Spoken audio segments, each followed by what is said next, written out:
देखिए दोस्तों, आज हम लोग समझते हैं इंटरनेशनल रिलेशन के बारे में। इंटरनेशनल रिलेशन की शुरुआत कहाँ से हुई, क्या हुआ। और आप लोगों को पता होगा कि दुनिया में जितने भी मुख्यालय हैं, ज़्यादातर संस्थाओं के मुख्यालय जिनेवा में ही क्यों बनाए गए हैं। क्या ऐसी ज़रूरतें पड़ी कि ज़्यादातर संस्थाओं के मुख्यालय जिनेवा में बनाए गए। जब प्रथम विश्व युद्ध चल रहा था 1914 से लेके 1918 तक चला प्रथम विश्व युद्ध, तो इसमें क्या हुआ था कि पूरी दुनिया तो आपस में नहीं लड़ी, लेकिन क्या हुआ कि पूरी दुनिया के जो आपसी संबंध थे और व्यापारिक संबंध थे आपस में क्या हो गए थे, बिछड़ से गए थे। तो इसको दोबारा संबंधों को बनाने के लिए और इन संबंधों की स्थापना करने के लिए एक संस्था बनाई गई जिसका नाम था क्या, राष्ट्र संघ या फिर लीग ऑफ नेशंस या फिर राष्ट्र संघ। इसकी स्थापना 10 जनवरी 1920 को की गई थी और इसकी स्थापना की थी वो उनका नाम था क्या, वुडरो विल्सन।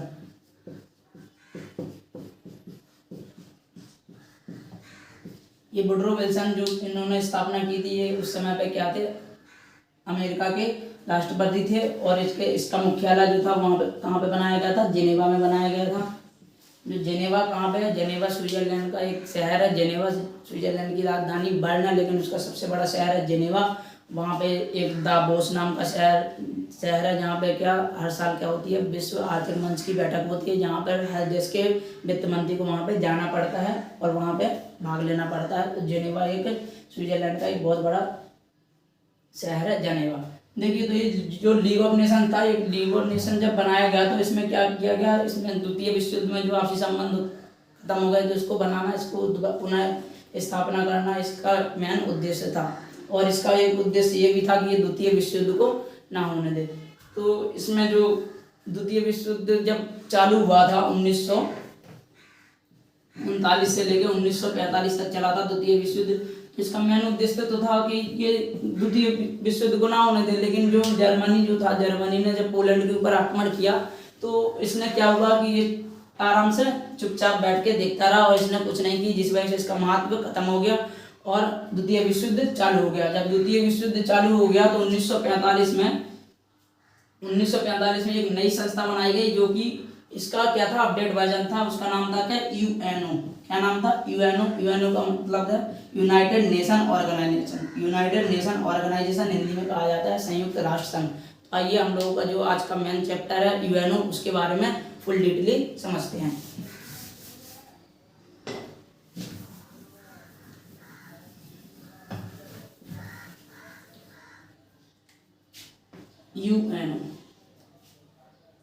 यूएनओ के 6 भाग हैं। इसको इंग्लिश में कहा जाता है यूनाइटेड नेशन ऑर्गेनाइजेशन और हिंदी में कहा जाता है संयुक्त राष्ट्र संघ, जो कि राष्ट्र संघ का एक अपडेट वर्जन था। उसमें जो जो कमी थी उसमें यूएनओ ने इसको भली भांति समझा और उसको इसकी सबसे पहला जो अंग है इसको कहा जाता है क्या, महासभा। दूसरा इसका अंग है सचिवालय। तीसरा इसका अंग है आर्थिक एवं सामाजिक परिषद।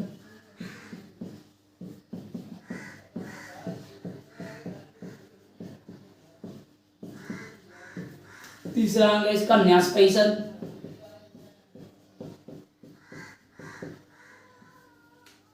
चौथा इसका अंग है क्या, अंतर्राष्ट्रीय न्यायालय।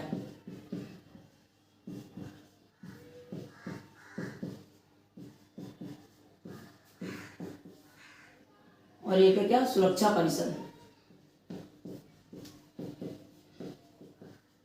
जिसमें से सबसे ज्यादा मोस्ट है सुरक्षा परिषद को दुनिया का पुलिसमैन कहा जाता है। तो आइए एक एक के बारे में सब लोग की विशेषता समझते हैं। 6 अंग हैं, 6 अंगों के क्या सबसे अलग अलग काम है, सब अंगों के अलग अलग काम है। देखिए, जो महासभा है, इस महासभा को कहा जाता है जनरल असेंबली। इसको जनरल असेंबली कहा जाता है। जनरल असेंबली, इसको लघु संसद कहा जाता है, दुनिया की लघु संसद। इसमें 193 देश है। इसमें 193 देश, जिसमें से सबसे नवीनतम सदस्य था, उसका नाम था दक्षिणी सूडान, जो उसका सबसे नवीनतम सदस्य जुड़ा है। इसकी हर साल बैठक होती है। इसकी बैठक जो होती है हर साल सितंबर के महीने में होती है और इसका एक क्या अध्यक्ष चुना जाता है। तो इसमें एक अध्यक्ष चुना जाता है, जिसमें हर देश के जो इसमें जो 193 देश हैं, उस 193 देशों के शासनाध्यक्ष को जाना पड़ता है। लेकिन हमारे देश जो है, हमारे देश के जो राष्ट्राध्यक्ष हैं वो तो क्या राष्ट्रपति हैं, लेकिन जो हमारे देश में जो शासन व्यवस्था है सबसे ज़्यादा देखभाली कौन करता है? प्रधानमंत्री करते हैं। तो प्रधानमंत्री को कहा जाता है शासनाध्यक्ष और राष्ट्रपति को कहा जाता है राष्ट्राध्यक्ष। तो इसमें हमारे देश के शासनाध्यक्ष को जाना पड़ता है। इसकी जो हर साल बैठक होती है सितंबर के महीने में होती है। इसमें 193 देश हैं। इसको दुनिया की लघु संसद भी कहा जाता है। यहाँ इसकी जो प्रथम महिला अध्यक्ष थी वो क्या थी? विजय कुमारी पंडित थी, जो इसकी प्रथम अध्यक्ष थी, महिला अध्यक्ष थी। एक होता है क्या? सचिवालय। सचिवालय जो होता है, सचिव पूरा जो यूएनओ है, यूएनओ की जो देखरेख है वो कौन करता है? सचिवालय करता है। इसका एक क्या होता है? एक सचिव होता है, जिसको क्या कहा जाता है? महासचिव कहा जाता है। महासचिव। पूरे यूएनओ की क्या विशेषता है, क्या मतलब उसको क्या किस ढंग से चलाना है, कहाँ पे पैसे देने हैं, किसको पैसे की जरूरत है, कहाँ पे दवाइयाँ भेजनी है, क्या कुछ भी करना है तो कौन करेगा? सचिवालय करेगा। इसका एक महासचिव होता है। प्रेजेंट में इसके महासचिव हैं एंटोनियो गुटेरेस। एंटोनियो गुटेरेस जो है यहाँ के अभी प्रेजेंट में यहाँ के महासचिव हैं, जो कहाँ के हैं? पुर्तगाल देश के हैं। इससे पहले भी 2 बार इसके जो अध्यक्ष थे वो रह चुके हैं। कौन? बान की मून। और उससे भी पहले 2 बार इसके अध्यक्ष थे जो कोफी अन्नान, जो घाना एक देश है अफ्रीका महाद्वीप में, घाना एक देश है, तो वो वहाँ के कोफी अन्नान थे। तो 2 बार अध्यक्ष इसके रहने वाले कौन थे? एक थे बान की मून जो साउथ कोरिया के थे, और एक थे कोफी अन्नान जो कहाँ के थे? घाना के थे। और जब की अगर ये बात करें कि इसके सबसे प्रथम अध्यक्ष थे तो इसके सब प्रथम अध्यक्ष थे कौन थे? ट्रिगवेली, जो कहाँ के थे? नॉर्वे के थे। तो सबसे प्रथम अध्यक्ष कहाँ के थे? नॉर्वे के ट्रिगवेली। नॉर्वे से कहा, नॉर्वे जो है, नॉर्वे एक देश है, यूरोप महाद्वीप में एक देश है, जिसको कहा जाता है स्कैंडिनेविया देश। स्कैंडिनेविया देश में 3 देश आते हैं, नॉर्वे, स्वीडन, फिनलैंड, डेनमार्क। 4 देश आते हैं, नॉर्वे, स्वीडन, फिनलैंड, डेनमार्क। जो ट्रिगवेली जो थे आगे थे, नॉर्वे के थे। तो जो ये इसने सबसे पहले यूएनओ जो था, यूएनओ में क्या कहा था कि दुनिया में शांति रहे। तो दुनिया में शांति रहे, तो ये बात कहाँ किसने की थी? ट्रिगवेली ने की थी। इसी वजह से शांति का नोबेल पुरस्कार नॉर्वे से दिया जाता है। बाकी के जितने भी नोबेल पुरस्कार है कहाँ से? स्वीडन से दिए जाते हैं। तो नॉर्वे के कौन थे? ट्रिगवेली। तो पूरे मतलब पूरा जो यूएनओ है, यूएनओ का सचिवालय को क्या कहा जाता है? महासचिव। महासचिव की देखरेख में ही पूरे यूएनओ की पूरी सब चलती है, पूरी बैठक उसी के अंडर में होती है। एक होता है सामाजिक एवं आर्थिक परिषद। देखो सामाजिक क्या होता है? सामाजिक मतलब होता है समाज से रिलेटेड, समाज में फैली बीमारियों को, बुराइयों को, या समाज में जो पैसा कम है तो उसको सामाजिक। आर्थिक का मतलब होता है पैसा। तो जिस देश के पास पैसा नहीं है, दवाइयाँ नहीं है खरीदने के लिए, उन लोगों को मदद कौन करता है? ये सामाजिक एवं आर्थिक परिषद करता है। जैसे इसकी कुछ संस्थाएं भी हैं, WHO है, WTO है, world health organisation, world trade organisation. और यहाँ पे हम एक लाइन खींच देते हैं जिसमें आप लोगों को कन्फ्यूजन ना हो। ये होता है यूनिसेफ, होता है ये यूनेस्को होता है। तो इसकी ये कहीं क्या है? बहुत सारी संस्थाएं हैं जो कि क्या है? समाज से रिलेटेड है। समाज में जहाँ भी पैसा वैसे की जो भी दिक्कत होती है तो उसकी मदद कौन करता है? आर्थिक एवं सामाजिक परिषद करता है। ये एक अंग होता है क्या? न्यास परिषद। न्यास का मतलब होता है ट्रस्ट।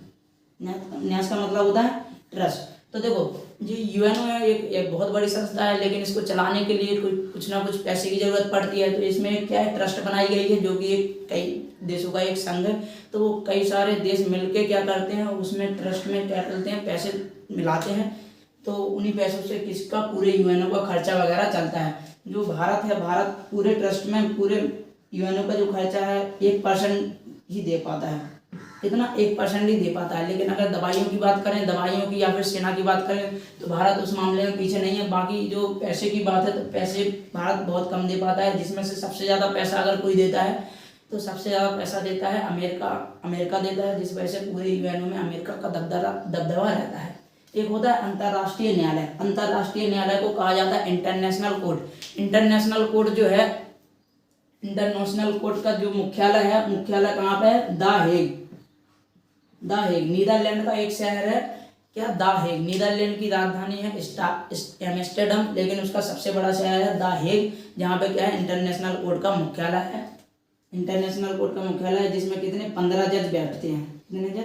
15 जज बैठते हैं, जिसमें से एक जज का कार्यकाल होता है 9 ईयर का।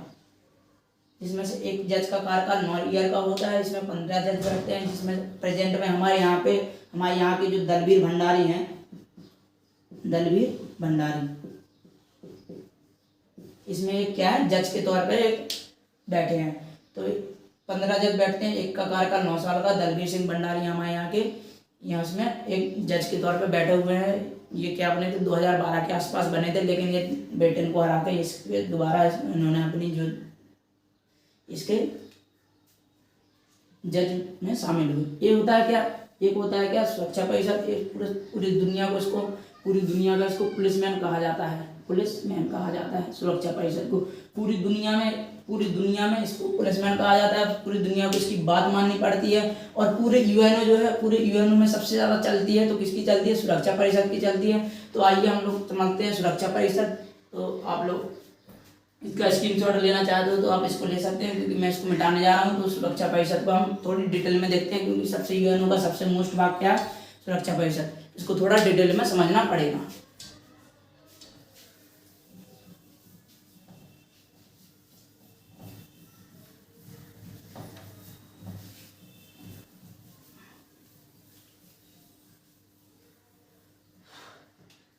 सुरक्षा परिषद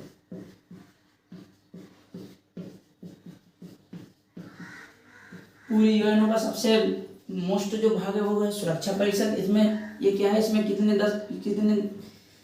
इसमें 15 देश होते हैं, लेकिन 15 देश में से क्या होते हैं 10 जो होते हैं क्या अस्थायी होते हैं, और 5 क्या होते हैं स्थायी होते हैं। जो 10 जो अस्थायी होते हैं इनका कार्यकाल जो होता है कितने 2 साल का होता है। 2 साल का कार्यकाल होता है। 2 साल में ये क्या होते हैं, इनका चुनाव जो होता है अल्फाबेट के हिसाब से कर दिया जाता है। और अल्फाबेट के हिसाब से इनका, जैसे कि ए नाम वाले पहले होंगे तो ए नाम वाले इसमें शामिल हो जाएंगे, फिर बी नाम वाले, फिर सी नाम वाले, फिर ऐसे करते करते डी नाम वाले। तो इसमें क्या होते हैं ऐसे ही करके शामिल होते हैं। तो अभी हमारा भारत जो है इसमें जो अभी यहाँ हमारे इसमें भारत जो था इसके अस्थायी सदस्यों में शामिल था, अस्थायी सदस्यों में शामिल था। लेकिन जो भारत का भी जो कार्यकाल है वो खत्म हो गया है, तो उसके बाद भारत के बाद पाकिस्तान को उसमें बनाया गया है। और एक होता है क्या 5 जो होते हैं ये क्या होते हैं स्थायी होते हैं। 5 जो होते हैं ये स्थायी होते हैं। ये क्या होते हैं, इनका कार्यकाल जो होता है क्या होता है अनंत होता है। इनका कार्यकाल क्या होता है अनंत होता है। और इनकी जो पूरे यूएनओ में सबसे ज़्यादा चलती भी इन्हीं लोगों की है, जिनको कहा जाता है वीटो। क्या कहा जाता है? वीटो। इन लोगों के पास क्या होती है? वीटो पावर होती है। वीटो पावर अगर किसी भी देश में अगर कुछ भी विधेयक पारित करना है, तो अगर इसमें से 5 देश, इसमें कितने देश? 5 देश आते हैं। अगर इन 5 देश क्या है शामिल राजी नहीं है, तो कोई भी विधेयक क्या होगा? पारित नहीं होगा पूरे यूएनओ में। ना तो वो पूरे यूएनओ में पारित होगा, ना तो वो पूरी दुनिया में मान्य होगा। तो पूरे यूएनओ में पूरा विधेयक पारित करने के लिए इन 5 का होना जरूरी है। अगर वो लोग कह देते हैं कि मैं इस विधेयक पे वीटो करता हूँ, वीटो का मतलब होता है कि मैं सहमत नहीं हूँ इस बात को लेकर। अगर ये लोग उस मैटर पे क्या कर देते हैं? वीटो कर देते हैं, तो हमारा जो मैटर है वो उसमें पारित नहीं होगा। तो देखते हैं कि स्थायी सदस्यता किन किन देशों के पास है। स्थायी सदस्यता जो है, स्थायी सदस्यों में जो देश हैं, स्थायी सदस्यों में जो देश हैं, एक का नाम क्या है? यूएसए, दूसरा है ब्रिटेन, तीसरा है फ्रांस, चौथा जो है क्या चाइना है, पांचवा जो है क्या रूस। देखिए आप थोड़ा ध्यान से देखिए, जो द्वितीय विश्व युद्ध चला था 1939 से लेकर 1945 तक, तो आपको ऐसा लग रहा होगा कि इसमें जो देश हैं, इसमें जो द्वितीय विश्व युद्ध में जिन जिन लोगों की जीत हुई थी, तो वही देशों को क्या दिया गया? वीटो पावर दिया गया था। जिसमें से जो यूएसए था, यूएसए इसका तो मैन ही था, जो वहाँ के जो राष्ट्रपति थे रूजवेल्ट 1945 के समय पे, तो उन्हीं ने तो इसकी स्थापना की थी। तो यूएसए तो इसमें होगा ही होगा। बाकी जो ब्रिटेन है, ब्रिटेन भी जीता था द्वितीय विश्व युद्ध में। ब्रिटेन ने जो था जर्मनी के कोयला क्षेत्र पे अधिकार वगैरह कर लिया था। और फ्रांस था, इसने भी जीता था। और चाइनीज जो था, चाइना भी क्या था, जापान पे क्या कर दिया था उसने, लास्ट टाइम पे क्या कर दिया था? आक्रमण कर दिया था। तो ऐसा मान लिया जाता है कि चाइना भी द्वितीय विश्व युद्ध में शामिल था। बाकी जो रूस था, रूस की जो रेड आर्मी थी, रूस की आर्मी को रेड आर्मी कहा जाता था। तो रेड आर्मी जो थी जर्मनी में घुस के पूरे जर्मनी को तबाह किया था। तो ये क्या हुए थे, प्रथम विश्व युद्ध में जीते थे। तो प्रथम विश्व युद्ध में जीतने के बाद इन लोगों को क्या क्या दिया गया, वीटो पावर दिया गया था। लेकिन जो वीटो पावर जब दिया जा रहा था तो भारत से भी इसका पूछा गया था कि भारत को अगर वीटो चाहिए है तो मिल सकता है। लेकिन उसको क्या करना पड़ता था कि उसका एक नियम था कि पूरे यूएनओ का क्या करना था, 10 से 5% उसको पूरे यूएनओ का खर्च देना पड़ता था। लेकिन उस समय पे हम आज़ादी हुए थे, 1947 की बात थी। उस समय पे हमारे यहाँ के प्रधानमंत्री जो थे कौन थे, पंडित जवाहरलाल नेहरू थे। तो उनसे पूछा गया कि भारत यदि आप वीटो पावर चाहते हो तो आपको क्या करना पड़ेगा कि आपको पूरे यूएनओ का 10 से 5% आपको क्या करना पड़ेगा, खर्चा देना पड़ेगा। लेकिन उस समय पर हमारी अर्थव्यवस्था थी जो बिल्कुल अच्छी नहीं थी। तो भारत ने क्या किया था, चाइना से कहा था कि हम इससे 5 समझौते कर लेते हैं और चाइना हमारे मैटर पे, हमारी कोई भी अगर मैटर होगा तो चाइना हमारा साथ देगा। तो जिस वजह से चाइना को वीटो मिल गया और हमने क्या कर लिए थे, चाइना से पंचशील सिद्धांत कर लिए थे। लेकिन चाइना जो था, चाइना ने पंचशील सिद्धांत क्या खत्म कर दिए और 1959 में क्या कर दिया, तिब्बत को कब्जे में कर लिया। वीटो जो यूएनओ है, यूएनओ का कहना है कि कोई भी देश किसी भी देश पे ऊपर आक्रमण नहीं कर सकता, ना तो किसी देश की जमीन को कब्जा कर सकता है। लेकिन जो चाइना है, चाइना ने क्या किया है कि हमारा अक्साई चीन भी अड़क लिया है। देखो ये है क्या, जम्मू कश्मीर। तो ये वाला जो हिस्सा है ये पीओके कहलाता है। ये पीओके पाक ऑक्युपाइड कश्मीर, ये तो 1947 में ही क्या पाकिस्तान जो था, पाकिस्तान ने हड़प लिया था। बाकी जो ये वाला हिस्सा, ये वाला कहलाता है क्या, अक्साई चीन। अक्साई चीन जब पाकिस्तान चाइना जो था, चाइना ने जब 1959 में ताइवान तिब्बत को कब्जा किया 1959 में, तो हम लोग क्यों नहीं उससे कुछ बोल पाए, क्योंकि वो क्या था, उसके पास वीटो पावर थी।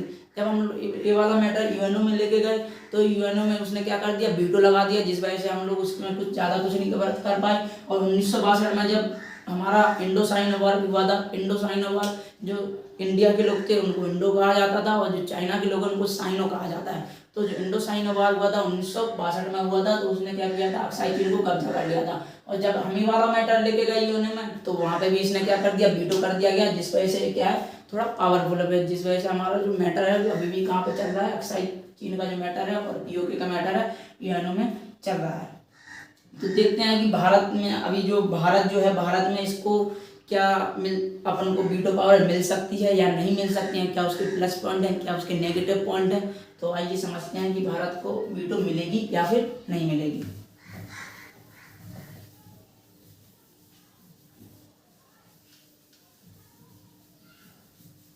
आइए समझते हैं भारत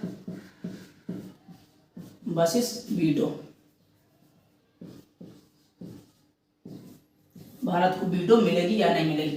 देखो पहले समझ लेते हैं क्या नेगेटिव पॉइंट, कि नेगेटिव पॉइंट क्या है कि हम लोगों के पास क्यों भारत को वीटो नहीं मिल सकती है।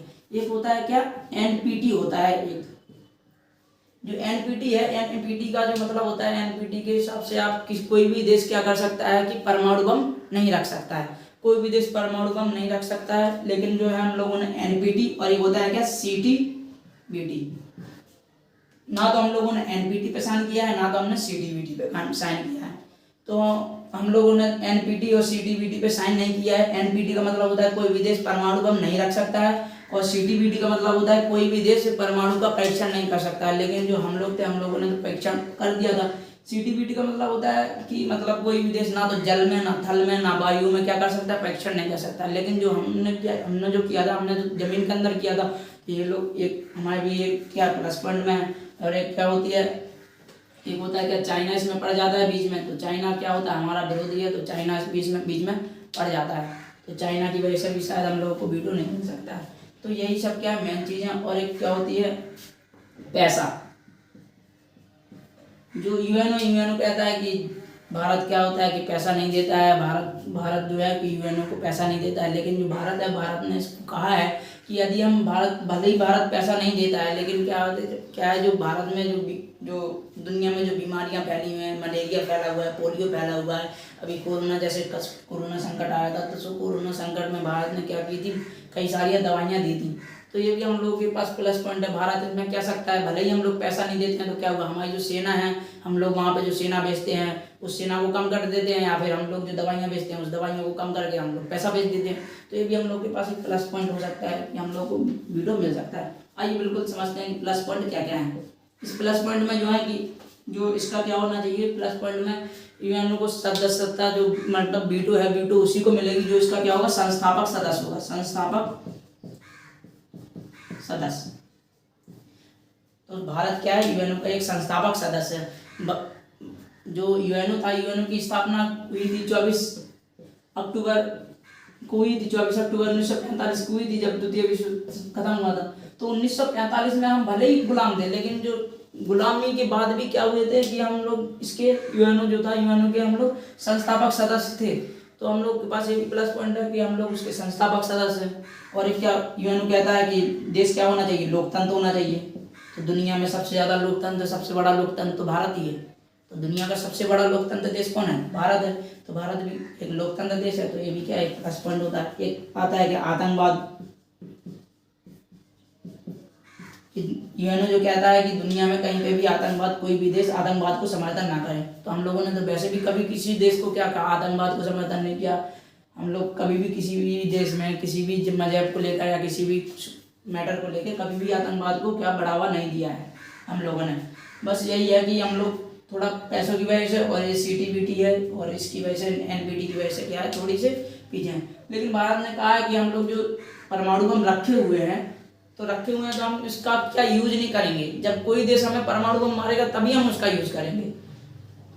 लेकिन जो चीन कहता है कि आप एनपीटी पे साइन करो। अगर हम एनपीटी पे साइन कर देते हैं तो क्या होता है कि हमें परमाणु बम नहीं रख पाएंगे। और परमाणु बम नहीं रख पाएंगे तो अगर हमने एनपीटी पे साइन कर दिया तो परमाणु बम नहीं रख पाएंगे तो चीन उसका फायदा भी उठा सकता है। चीन ने तो ऐसा कई बार फायदा उठाया हम लोगों का, 1959 में उठाया था, 1962 में उठाया था, अभी भी चीन उठाता रहता है। अभी जो हमारे यहाँ पे जो गलवान घाटी थी उसमें क्या हुआ था, जो चीन की सेना होती है और हमारी सेना होती है गलवान घाटी में, उसमें क्या होता है कि जो हथियार नहीं लेके रख सकते। लेकिन जो अमेरिका, जो चीन की जो सेना थी उसकी सेना ने क्या हुआ था कि जो लकड़ियाँ ले रखी थी उस लकड़ियों में कील लगा रखी थी, तो उसी कील से मार दिया था। संतोष बाबू जो थे हमारे यहाँ के कमांडर थे, उनको क्या हो गई थी, मौत हो गई थी इसी वजह से। तो चीन के ऊपर हम लोग ऐसा विश्वास नहीं कर सकते हैं कि चीन हमें क्या दे देगा, स्थायी सदस्यता दिलवा देगा। अब देखिए स्थायी सदस्यता मिल तो सकती है हम लोगों को, सब देश इसमें क्या है शामिल भी हैं।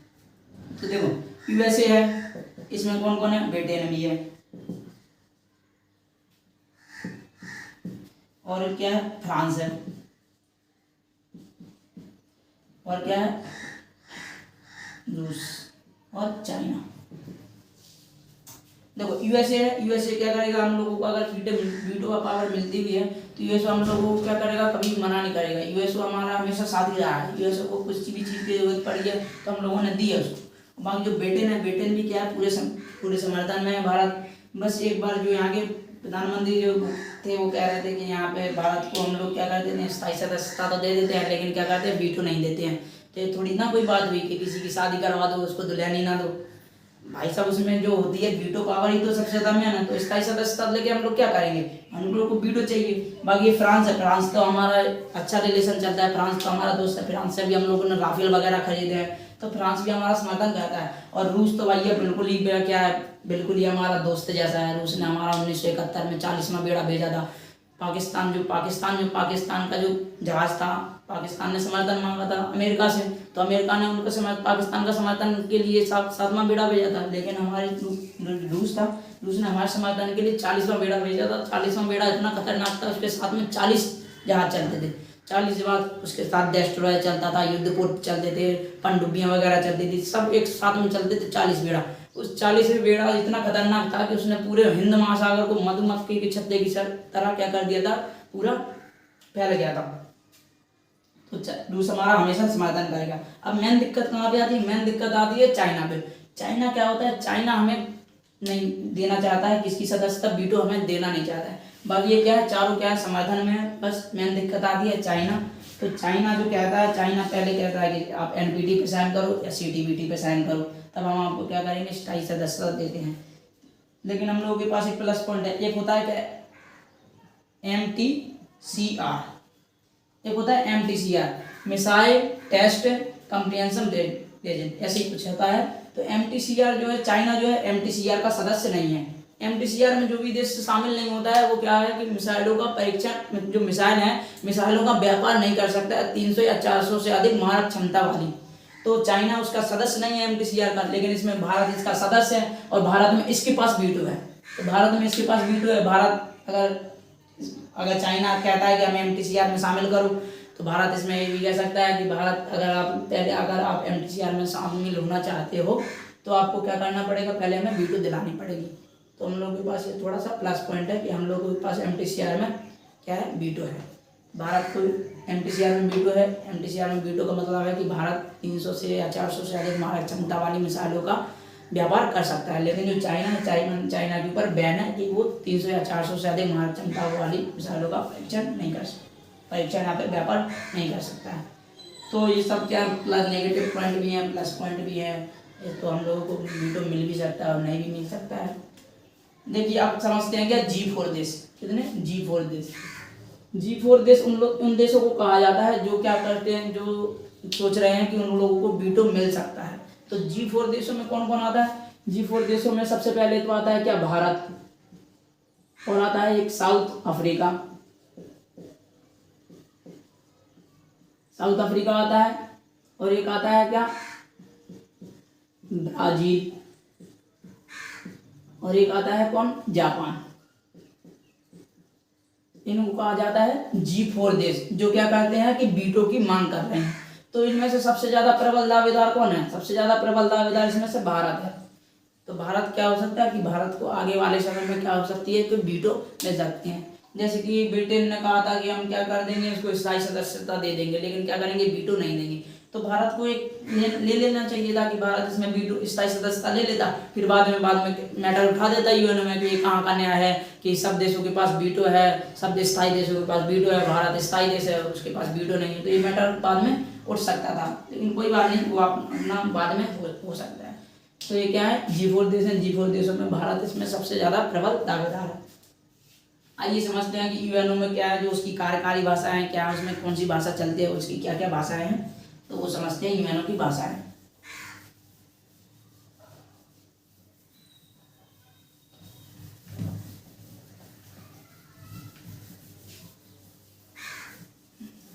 देखो पूरे UN में 6 भाषाएं चलती हैं।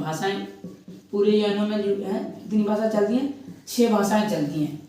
6 भाषाओं में क्या कर सकते हैं, वहां पे चलती हैं। 6 भाषाओं में कौन कौन सी हैं? एक तो सबसे पहले क्या है, इंग्लिश है। फ्रांस की हो जाएगी क्या, फ्रेंच, क्या हो जाएगी, फ्रेंच। और एक हो जाएगी क्या, रसियन। रूस की क्या हो जाएगी, रसियन।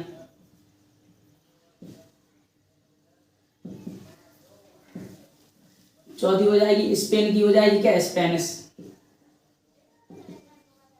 स्पेन की हो जाएगी स्पेनिश। और एक पांचवी जो है क्या, अरबी। एक अरब प्रायद्वीप था, वहां पे जो अरब जो मिडल ईस्ट में आता है, अरब मिडल ईस्ट में 17 देश थे। तो उन 17 देशों में जो 8 देशों का ग्रुप था उसको कहा जाता था, पहले अरब कहा जाता था, जिसमें Turkey, Cyprus, Syria, Lebanon, Israel, Palestine, Jordan, मिस्र, Saudi Arab, Yemen, Oman, UAE, Qatar, Bahrain, Kuwait, Iran, Iraq, ये सब देश आते थे। इसमें अरबी, तो वहाँ पे क्या भाषा बोली जाती थी, अरबी भाषा बोली जाती थी। तो अरब की क्या हो गई, अरबी हो गई। और एक 6वीं जो भाषा है उसको जो कौन सी है, वो है चाइनीज या फिर मंडारिन। चाइनीज जो भाषा है उसको क्या कहा जाता है, मंडारिन भाषा भी कहा जाता है। तो आप लोग कंफ्यूज ना हो जाइए, का मतलब कभी जो आप लोग के एग्जाम वगैरह में आ जाएगा कि मंडारिन भाषा है जो कहाँ की है, तो मंडारिन भाषा को ही क्या कहा जाता है, चाइनीज भाषा कहा जाता है। तो ये क्या है, वहाँ की 6 प्रमुख भाषाएं हैं जो पूरे UN में चलती हैं। लेकिन जो डॉक्यूमेंट वर्क है, वहाँ का डॉक्यूमेंट मतलब PDF वर्क होगा या डॉक्यूमेंट वर्क होगा, वो किस में चलेगा, वो चलेगा इंग्लिश में चलता है और फ्रेंच में चलता है। तो डॉक्यूमेंट वर्क PDF लिख देते हैं यहाँ पे, PDF वर्क या फिर डॉक्यूमेंट्स वर्क। तो डॉक्यूमेंट वर्क किस में चलता है, इंग्लिश में चलता है और फ्रेंच में चलता है। तो 2 भाषाओं में क्या चलता है, वहाँ का डॉक्यूमेंट वर्क चलता है। बाकी ये 6 भाषा क्या है, वहाँ पे यूज की जा सकती है, बोल सकते हैं उनमें, और इन्हीं भाषाओं में क्या करना पड़ता है, बोलना पड़ता है। बाकी जो PDF वर्क और जो डॉक्यूमेंट वर्क होता है 2 भाषा में होता है, इंग्लिश और फ्रेंच में। सबसे नवीनतम जो भाषा थी वो कौन थी? सबसे नवीनतम भाषा जोड़ी गई थी अरबी भाषा। 1970 के दशक में जोड़ी गई थी कौन? अरबी भाषा। तो ये पूरा क्या है, यूएनओ में है। यूएनओ की सब भाषाएं हैं। यूएनओ में कौन कौन भाषा चलती हैं, यूएनओ में कौन कौन भाषाओं में पीडीएफ चलता है, यूएनओ के क्या काम क्या क्या क्या है। आई होप आप सब लोग इस वीडियो को समझे होंगे। मतलब आप, ये हमारी पहली वीडियो है, तो आप लोग हम लोगों को आप कमेंट में बताइए कि हमारी पहली वीडियो कैसी लगी। तो अगर इसमें कुछ गलतियाँ हो गई हों तो आप उस कमेंट में बता सकते हैं कि इसमें क्या क्या गलतियाँ। और अपना एक कमेंट में ये भी बताइए कि आगे आप किस मैटर पे आप लोग वीडियो चाहते हैं, तो हम उस मैटर पे वीडियो बनाते जाएंगे। ये हमारी फर्स्ट वीडियो है, जिस वजह से हम थोड़ा ऐसी नर्वस टाइप के रहते हैं। ठीक है, तो आगे आप क्या इस कमेंट में बता देना कि आपको किस मैटर पे वीडियो चाहिए। आप कमेंट में कर सकते हो, अपनी राय दीजिए, अपनी सलाह दीजिए। बाय फ्रेंड, जय हिंद दोस्तों।